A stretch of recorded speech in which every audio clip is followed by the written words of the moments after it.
الحمد لله نحمده ونستعينه ونستغفره ونعوذ بالله من شرور أنفسنا ومن سيئات أعمالنا من يهده الله فلا مضل له ومن يضلل فلا هادي له وأشهد أن لا إله إلا الله وحده لا شريك له وأشهد أن محمدا عبده ورسوله صلى الله عليه وعلى آله وصحبه وبارك وسلم يا أيها الذين آمنوا اتقوا الله حق تقاته ولا تموتن إلا وأنتم مسلمون يا أيها الذين آمنوا اتقوا الله وقولوا قولا سديدا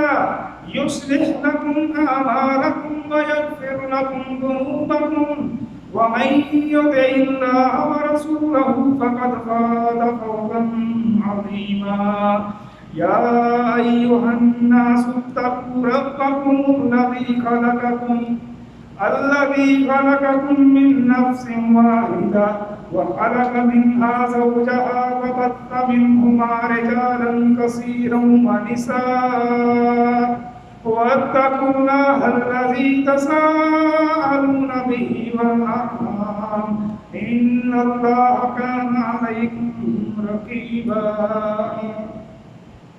رب اشرح لي صدري ويسر لي أمري واحلل عقدة من لساني يفقهوا قولي رب أعوذ بك من همزات الشياطين وأعوذ بك رب أن يحضرون أما بعد فإن خير الحديث كتاب الله وخير الهدي هدي محمد صلى الله عليه وسلم وشر الأمور محدثاتها وكل محدثة بدعة وكل بدعة ضلالة وكل ضلالة في النار قال الله تعالى في القرآن الكريم والفرقان الحكيم أعوذ بالله السميع العليم من الشيطان الرجيم قل لا أملك لنفسي نفعا ولا ضرا إلا ما شاء الله ولو كنت أعلم الغيب لاستكثرت من الخير وما مسني السوء إن أنا إلا نذير وبشير لقوم يؤمنون.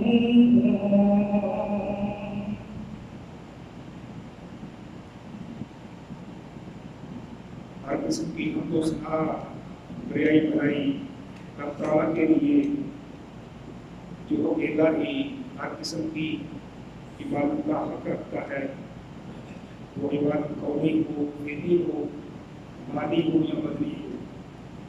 درود و سلام اس ہستی اقدس پر جن کو رب تعالیٰ نے ہدایت کا نور عطا فرمایا تاکہ وہ لوگوں کی رہنمائی کر سکیں.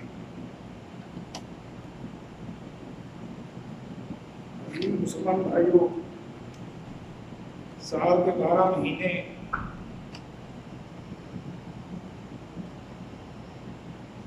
ان 12 مہینوں میں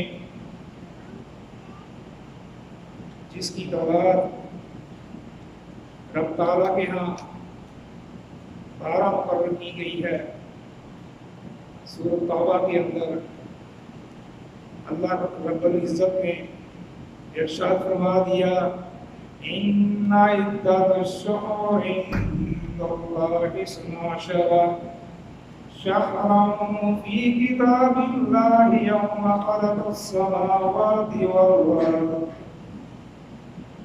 جب سے رب تعالیٰ نے زمین و آسمان کی تخلیق کی، تب سے رب تعالیٰ کے ہاں سال کے 12 مہینے مقرر کیے گئے ہیں، اور ان 12 مہینوں کے حوالے سے جس سال کی ابتدا ماہ محرم سے ہوتی ہے اور اس کے بعد ماہ سفر آ جاتا ہے.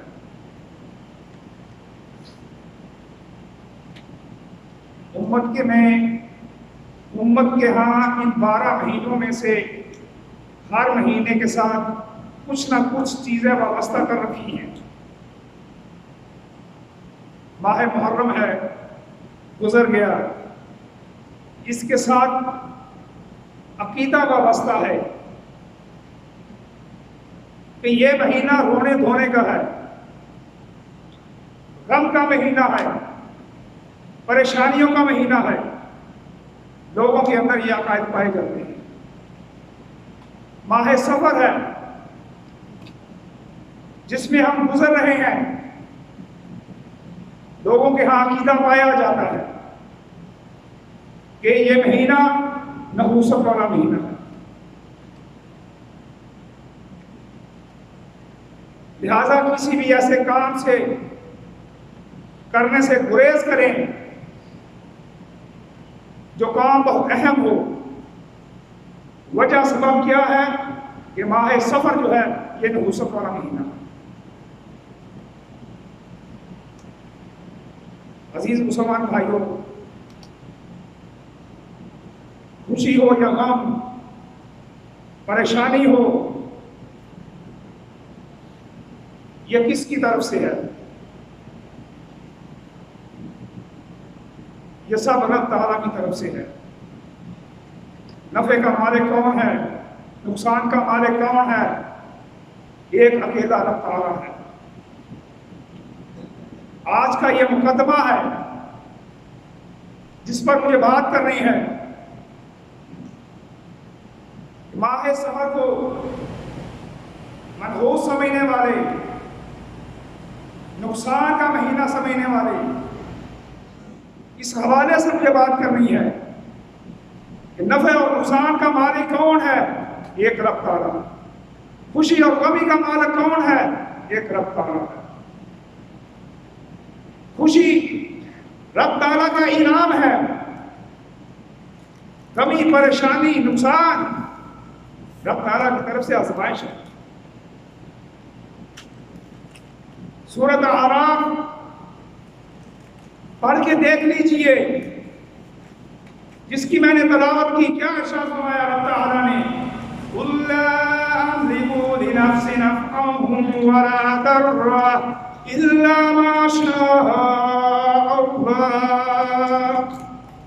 کیا میرے نبی آپ فرما دیجئے، لوگوں کو بتا دیجئے کہ نفع اور نقصان کا مالک کون ہے؟ ایک رب تعالیٰ ہے. اس کے سوا کوئی نفع نقصان کا مالک نہیں ہے الا ماشاءاللہ، جو رب تعالیٰ نے میری تقدیر میں لکھ دیا.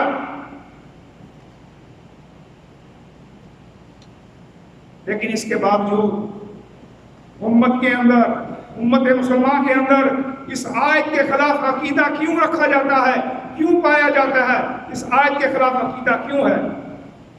چاہیے تو یہ تھا کہ ہمارا یقین ہونا چاہیے، ہمارا ایمان ہونا چاہیے نفع و نقصان کا مالک رب تعالیٰ، خوشی اور غمی کا مالک ایک رب تعالیٰ، وہ اکیلا ہی ہر چیز کا اختیار رکھنے والا ہے.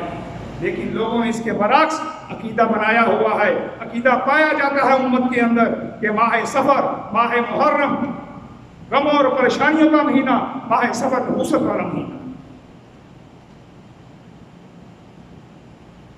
کسی مہینے کو خالی نہیں چھوڑا، ہر مہینے کے ساتھ کسی نہ کسی چیز کو وابستہ کر دیا.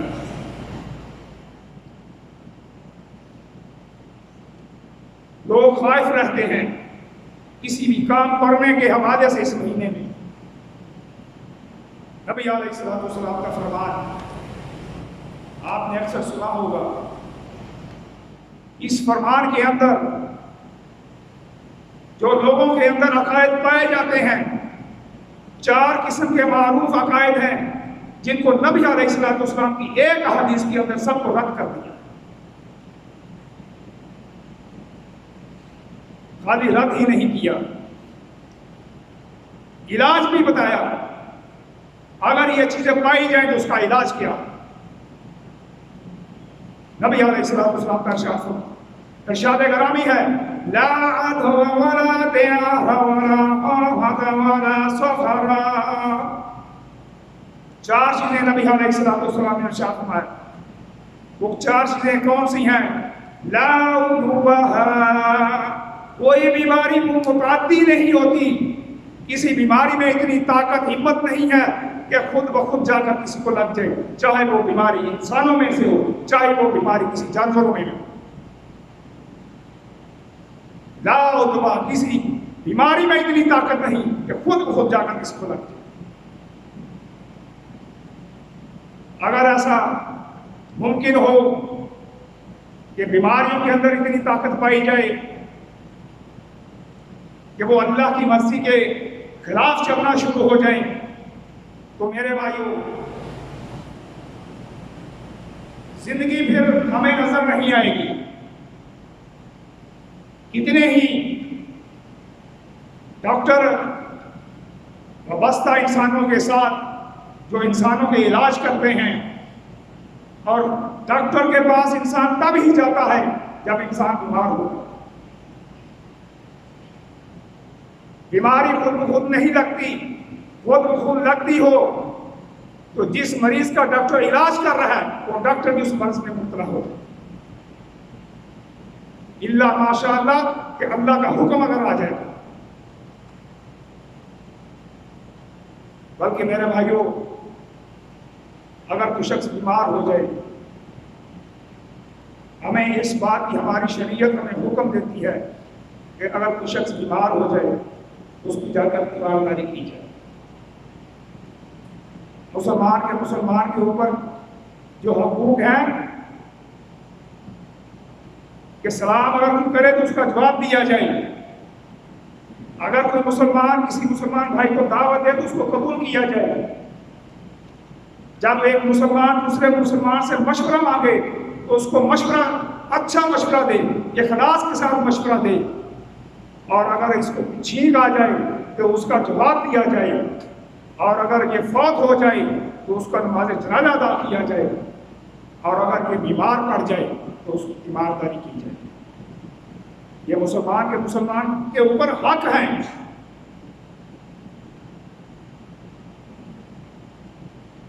بیمار کی تیمارداری کرنا اتنا بڑا عمل ہے، اتنا بڑا عمل ہے۔ نبی علیہ السلام کا فرمان ہے، کیا فرمایا نبی علیہ السلام نے کہ جب کوئی شخص، کوئی مسلمان اپنے مسلمان بھائی کی تیمارداری کے لیے جاتا ہے، اس کے پاس بیٹھتا ہے، اس کو حوصلہ دیتا ہے، اس کو دعائیں دیتا ہے، اس کی دل جوئی کرتا ہے، یہ جب تک اس کے پاس بیٹھا رہتا ہے، نبی علیہ السلام نے ارشاد فرمایا یہ وقت جو گزر رہا ہے اس کا وقت ایسا ہے کہ یہ جنت کے باغوں میں، جنت کے میووں میں سے یہ ایک میوے کے اندر چل رہا ہوتا ہے، جنت کے باغوں میں سے کسی باغ کے اندر یہ چل پھر رہا ہوتا ہے، ٹہل رہا ہوتا ہے۔ یہی بس نہیں کہ جب تک یہ بیٹھا رہتا ہے بیمار کے پاس، اس کی تیمارداری کرنے کے لیے اس کے پاس بیٹھا رہتا ہے، اللہ تعالیٰ کی رحمت اس کو گھیرے میں لے لیتی ہے، اس کو گھیر لیتی ہے۔ یہی بس نہیں، آگے چلیے، اگر یہ صبح کے وقت جاتا ہے تو 70,000 فرشتے، اور اگر یہ رات کو جاتا ہے تو 70,000 فرشتے اس شخص کے لیے دعائیں مغفرت کرتے ہیں۔ بہت بڑا عمل ہے تیمارداری کرنا، تیمار پرسی کرنی۔ کسی بیماری کے اندر اتنی ہمت نہیں، اتنی طاقت نہیں، خود بخود لگ جائے۔ اللہ کی طرف سے یہ آزمائش ہے، انسانوں کے گناہوں کو مٹانے کا ایک ذریعہ ہے، اللہ تعالیٰ کے مقام کو حاصل کرنے کا یہ ایک ذریعہ ہے۔ اللہ تعالیٰ جس کو چاہے اپنی بیماریوں میں سے کسی کو بیماری لگا دے، کسی کو شفا دینا چاہے اللہ شفا دیتا ہے، کسی کو بیمار کرنا چاہے اللہ بیمار کر دیتا ہے۔ شفا رب تعالیٰ کی نعمت ہے، بیماری اللہ تعالیٰ کی مغفرت کا ایک ذریعہ۔ اسی حدیث کے اندر جو دوسرا جز عقیدے کی اصلاح کرنے والا وہ کیا ہے؟ وَلَا تَيَارَحْ، مطلب پرندوں سے بدشگونی لینا، پرندوں کے ذریعے سے بدشگونی لینا، جس کی بھی کوئی حقیقت نہیں۔ قبل علیہ السلام مشرکین کا عقیدہ تھا کہ اگر کسی کام کرنے کا ارادہ رکھتے ارادہ کرتے پرندے کے ذریعے سے، فال نکالتے، شگون لیتے، بدشگونی لیتے، کسی پرندے کو اڑاتے، جب وہ دائیں طرف نکلتا اس کو اچھا شگون سمجھتے، کام کو کر لیتے، بائیں طرف جاتا کام سے رک جاتے، اپنے لیے منحوس سمجھتے، تیروں کے ذریعے سے فال نکالتے، 90 ڈگری کے اوپر تیر کو چلایا جاتا، دائیں جانب گرتا اگر تھی تو اس کام کو عمل میں لاتے، بائیں جانب جاتا تو اس کام سے باز آ جاتے، رک جاتے، اس سے بدشگونی دیتے۔ بدشگونی لینی، جس شخص نے بدشگونی دی بہت بڑا میرے بھائیوں یہ نقصان ہے، اتنا بڑا نقصان ہے، نبی علیہ السلام کا ارشاد گرامی ہے، بدشگونی کی وجہ سے کسی کام کو ترک کر دینا، بدشگونی کی وجہ سے کسی کام کو ترک کر دینا یہ بدترین شرک ہے۔ میرے بھائیوں، یہ عقیدہ اسلام سے قبل تھا، اسلام جب آیا نبی علیہ السلام کو نبوت کا آخری تاج پہنایا گیا، آپ نے ایسے جتنے بھی عقائد تھے سب کا رد کیا، آپ کے فرامین بھی موجود، قرآن مجید کی آیات بھی موجود، پڑھیے سورۃ یونس آیت نمبر 106 107، سورۃ اعراف آیت نمبر 188، سورۃ الزمر آیت نمبر 38، سورۃ الاعراف آیت نمبر 131۔ رب تعالیٰ نے ان سب چیزوں کو جمع کر کے بار بار جس بات کی تلقین کی وہ کیا تلقین تھی کہ اللہ تعالیٰ ارشاد فرماتا ہے نفع اور نقصان کا مالک اللہ رب تعالیٰ ہے۔ ساری آیتوں کو پڑھیں، اس کا لب لباب یہی ہے کہ نفع اور نقصان کا مالک رب تعالیٰ ہے۔ اگر وہ کسی کو نفع دینا چاہے، پوری کائنات، پوری اخلاق جمع ہو کر آ جائیں، کسی کو وہ نقصان نہیں پہنچا سکتی، اور اگر رب تعالیٰ کی طرف سے کسی کے ہاں نقصان لکھا گیا ہے تو پوری خلائق جمع ہو کر آ جائے تو وہ کسی کو نفع نہیں دے سکتی۔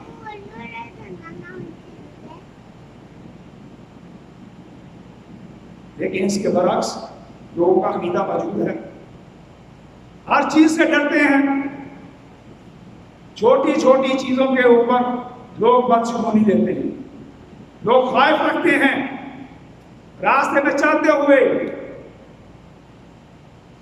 اللہ کی مخلوق، بس عربی میں اردو میں جسے ہم بلی کہتے ہیں، کالی بلی اگر راستہ کاٹ کے بدشگونی دے دیتے ہیں اور کو واپس لوٹ جاتے ہیں، میرا راستہ کالی بلی نے کاٹ دیا ہے، میرے لیے اب کام صحیح نہیں۔ گھر سے نکلتے ہوئے گھر کے کسی فرد نے آواز دے دی، کوئی کام یاد آ گیا، بدشگونی لے لیں گے، نحوست لے لیں گے اس چیز سے۔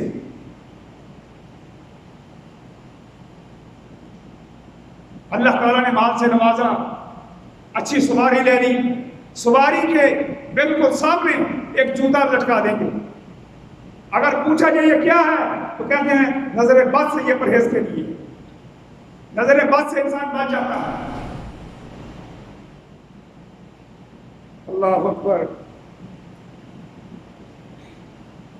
اگر کسی شخص کے شادی کے ایام قریب ہوں، وہ خوف اور ڈر کی وجہ سے گھر سے باہر نہیں نکلتا، کیا کہے گا کہ اگر میں گھر سے باہر جاؤں گا کوئی نقصان ہو جائے گا، بدشگونی دے گا، وہ کسی ضروری کام سے نکلنا بھی پڑے گا تو ہاتھ میں کوئی نہ کوئی چیز لوہے کی لے کر نکلے گا، کیا ہے کہ یہ میری چیز حفاظت کرے گی۔ وہ کس کی حفاظت میں جا رہا ہے؟ وہ ہاتھ میں پکڑی ہوئی چیز کی ہاتھ اس کی حفاظت میں جا رہا ہے۔ جبکہ رب تعالیٰ کیا کہتا ہے؟ گھر سے نکلو تو کیا کہو؟ بسم اللہ توکلت علی اللہ لا حول ولا قوت الا باللہ۔ اللہ کا توکل لے کر گھر سے باہر نکلو، یہ لوہے کی چیز ہاتھ میں لے کر باہر نکل رہا ہے، اس پر توکل کرنا۔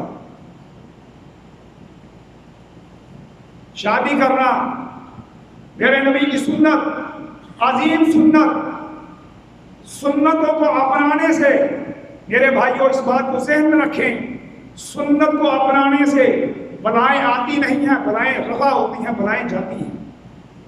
شادی کرنے والا اگر شادی کرے گا سنت پر عمل کرے گا، بہت بڑے عظیم عمل کو سر انجام دے گا. وہ بلائیں بدشگونیاں اس سے دور ہوگی. سنتوں پر عمل کرنے سے رب راضی ہوتا ہے. اللہ اکبر. اسی طرح تیسری چیز جو نبی علیہ السلام نے ارشاد فرمائی وہ کیا ہے؟ وَلَا مطلب یہ کہ الو سے بھی بدشگونی نہیں لینی. الو کی بھی کوئی حقیقت نہیں ہے. یہ بھی عقیدہ قبر علیہ السلام کا عقیدہ پایا جاتا ہے. لوگوں کے گھروں کے اوپر الو آ کر بیٹھتا, وہ بولنا شروع ہوتا تو لوگ کیا سمجھتے اس بات سے, کیا اندازہ لگاتے, کیا وہ اس چیز سے شمول لیتے یا بدشگونی لیتے؟ وہ یہ تھی کہ اس گھر کا کوئی نہ کوئی شخص قتل ہونے والا ہے. یا پھر دوسرا عقیدہ کیا سمجھتے کہ ہم اس گھر کا فرد, اس خاندان کا فرد کہیں دور دراز علاقے میں قتل ہو چکا ہے. یہ الو کے جس گھر کے اوپر بیٹھ کر بولنے جو بولتا تھا اس گھر والے یہ شمول لیتے تھے اسے. اللہ اکبر. یہ عقیدہ, اس طرح کا عقیدہ آج بھی مسلمانوں کے اندر پایا جاتا ہے. ہم بھی بچپن میں اس طرح کی باتیں سنتے رہتے تھے. شکل بس تبدیل ہے. گھروں کے اوپر اگر آ کر کوا بیٹھ جاتا تو ہمارے ہاں یہ تصور پایا جاتا کہ گھر میں کوئی نہ کوئی مہمان آنے والا ہے. گھر میں کوئی نہ کوئی مہمان آنے والا ہے.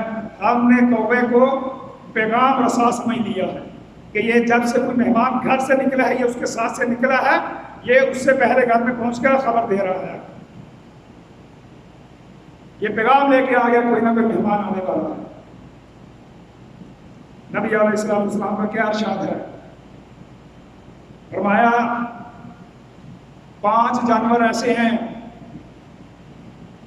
5 جانور ایسے ہیں اگر تم حالت احرام کے اندر ہو, حالت احرام کے اندر ہو, عمرے کا ارادہ ہے, حج کا ارادہ ہے, تمہیں یہ 5 جانور مل جائیں تو قتل کرو. بچھو ہے, چوہا ہے, کاٹنے والا کتا ہے, باولا کتا جس کو کہتے ہیں, کوا اور چیل ہے. اور ان میں سے 2 چیزوں کا میرا بھی ایکسپیرینس ہے. لاہور میں دریائے راوی لوگوں نے سنا ہوگا, لوگ وہاں پہ گوشت کے تھیلیاں خرید کر چیلوں کو کھلاتے ہیں. اپنا حلال مال کہاں خرچ کر رہے ہیں؟ نبی علیہ السلام کے خلاف. آپ نے فرمایا چیل جب کو ملے اس کو قتل کر دو.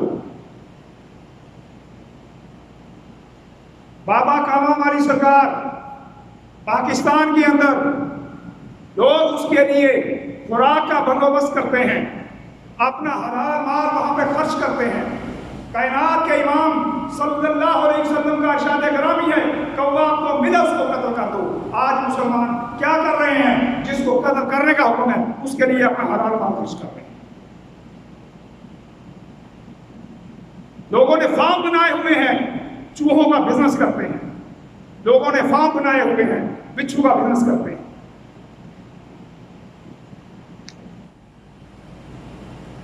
اللہ اکبر. میرے بھائیوں,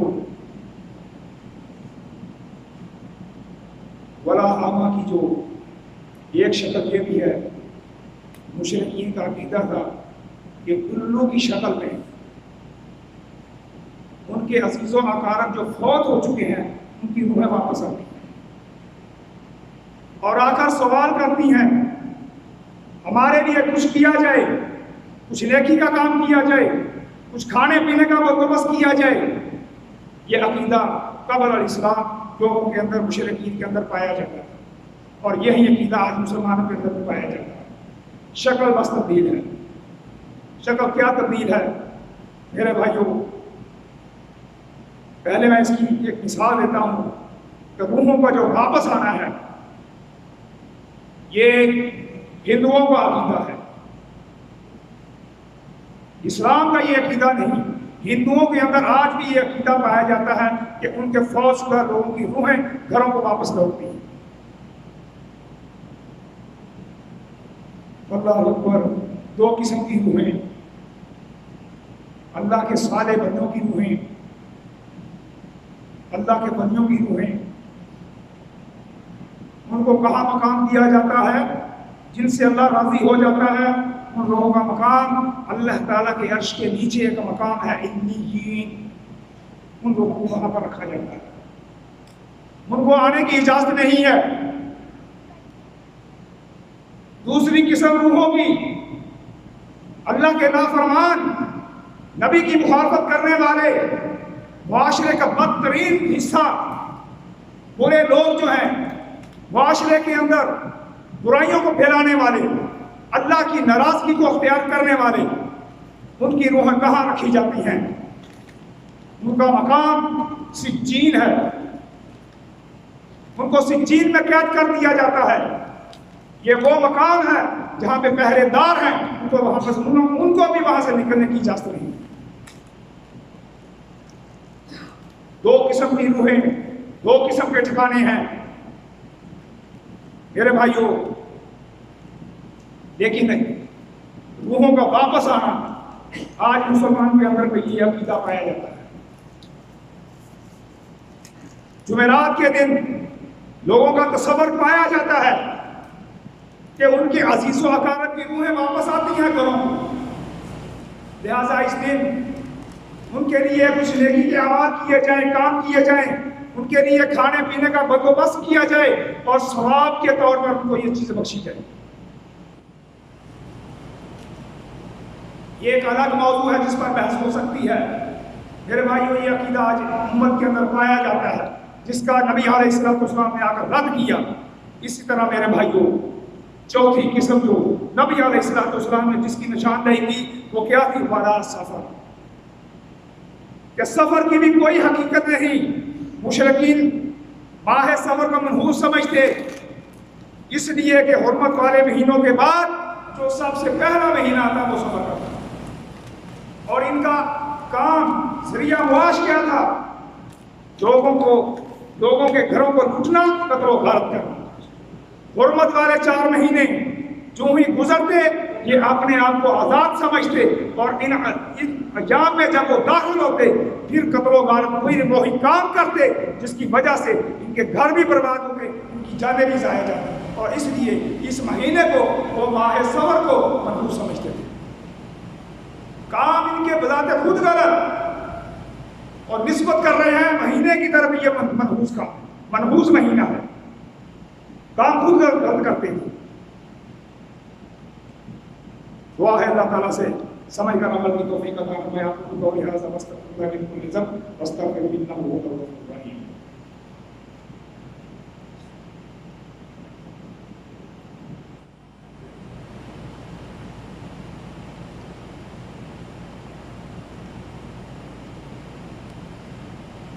الحمدللہ رب العالمین والصلاة والسلام علی امام المرسلین نبینا محمد صلی اللہ علیہ وعلی آلہ وصحبہ وسلم۔ محترم بھائیوں، بدشگونی اور نحوست، اس کے برعکس عقیدہ کیا ہے؟ وہ عقیدہ ہے کہ اللہ تعالیٰ پر مکمل بھروسہ کیا جائے، ہر عمل میں، ہر کام کے اندر رب تعالیٰ پر بھروسہ، اور وہ بھی مکمل بھروسہ۔ نفع، نقصان، خوشی، غمی، ان سب کا تصور اللہ کی طرف کیا جائے۔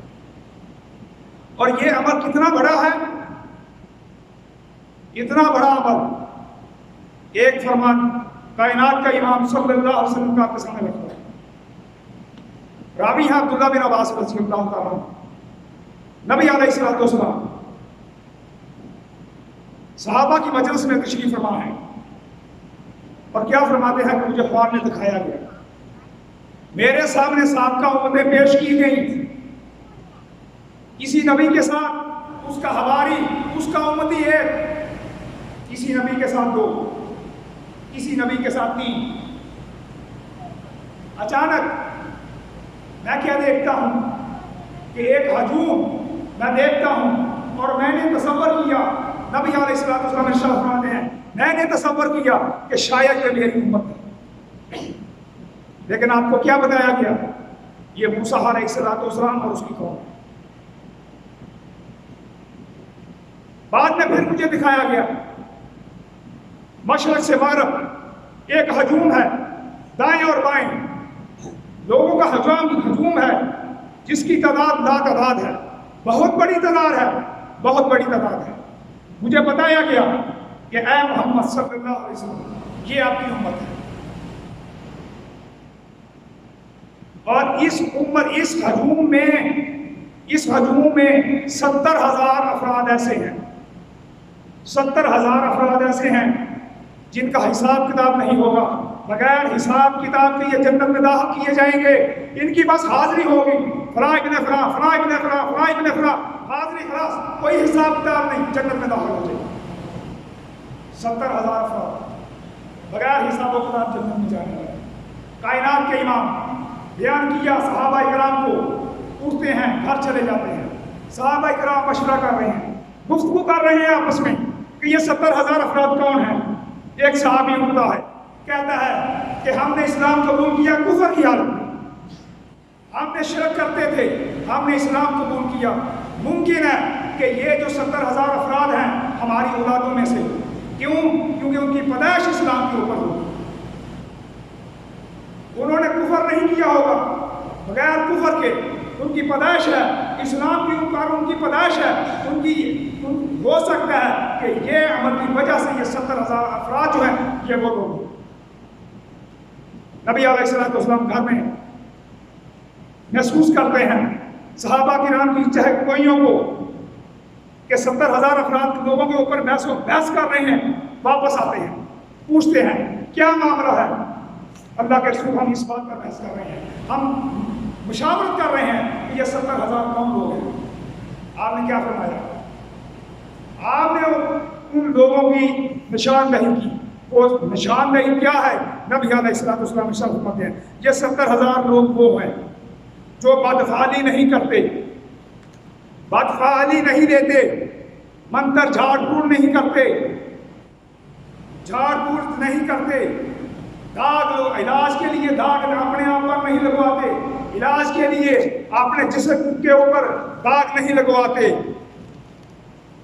بلکہ اپنے رب تعالیٰ پر وہ مکمل بھروسہ رکھتے ہیں۔